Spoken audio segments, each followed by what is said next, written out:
Roman Reigns is ready to get his hands on the Bloodline. A tag team match pitting unlikely partners Roman Reigns and Cody Rhodes against Solo Sikoa and Jacob Fatu was made official for next month's Bad Blood event on October 5th in Atlanta during Friday's SmackDown. Despite saying earlier in the show he had no intention of signing the contract, Cody Rhodes signed after he and Roman Reigns got the better of a sneak attack by Tongaloa and Tama Tonga.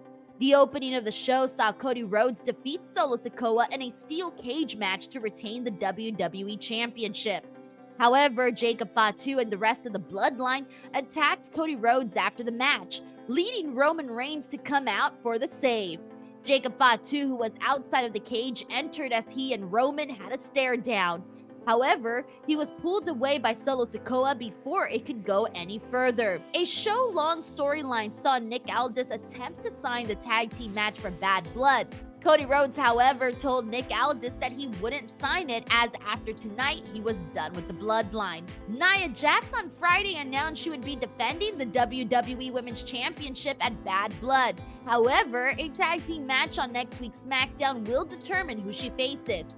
It will be Nia Jax and Tiffany Stratton teaming together to take on Bayley and Naomi.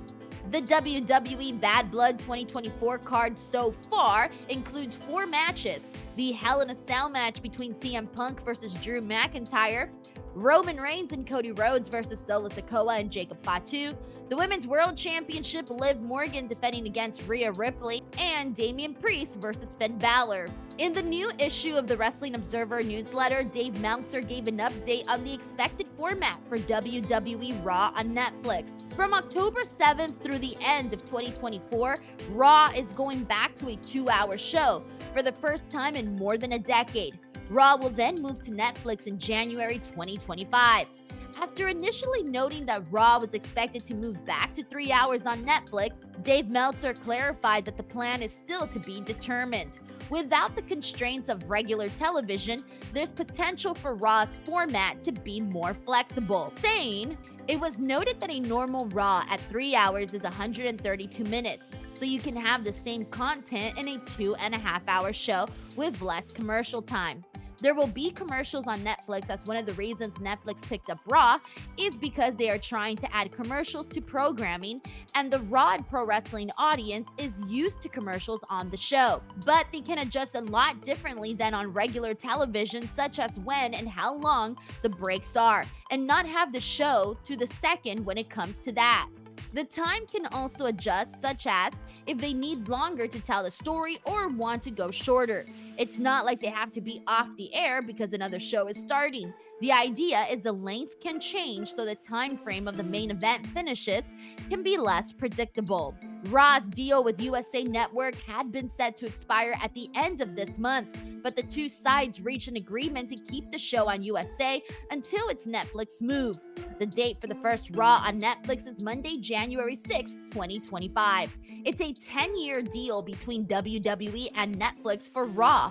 Per the contract, Netflix has the option of extending the agreement for another 10 years after that. Netflix also could opt out at the 5-year mark in 2030. Moving on to our next story, the eventual landing spot for longtime TNA wrestling stars Alex Shelley and Chris Sabin has been in question for most of the summer, and in this week's Wrestling Observer newsletter, fans might finally have got their answer.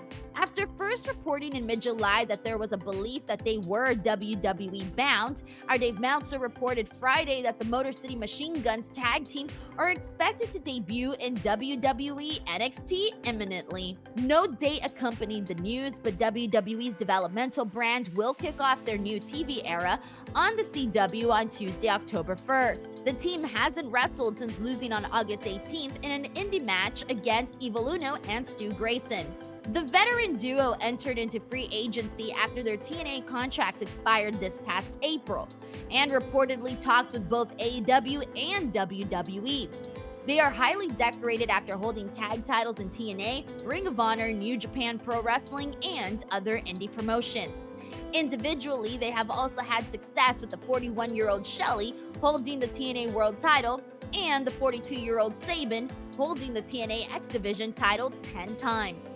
Chris Sabin has never appeared in WWE, while Alex Shelley lost a 2005 Enhancement Talent bout and returned for 3 NXT matches in January 2020 alongside Kushida.